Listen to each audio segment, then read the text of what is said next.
Hi everyone, I'm Pengyu. I will introduce a joint work with Jason, Jesse, and Milos on the naturalness of hardware descriptions. Our work is motivated by the success of many software repositories, where researchers use software corpora mined from open source repositories to build statistical and learning-based models for code completion, code repair, and so on.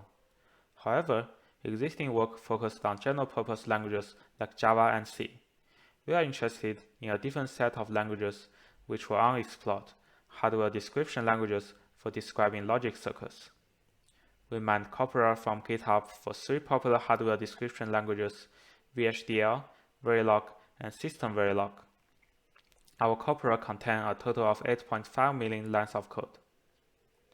We conducted the first comparative evaluation of the naturalness of hardware descriptions using n-gram models and the reporting standard cost entropy measures.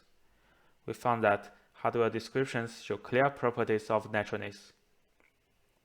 As an application, we designed and implemented deep learning models for predicting the right-hand side of concurrent assignments in VHDL. Building on the sequence-to-sequence framework, we designed novel architectures to capture hardware description language-specific characteristics. Using multi-source architectures to encode previous assignments context, utilizing types of signals, and ensembling multiple sequence-to-sequence models to capture the parallel nature of hardware description languages. Our best model with these architectures significantly outperforms rule-based and language model baselines. More information can be found in our paper and GitHub repository. Thank you.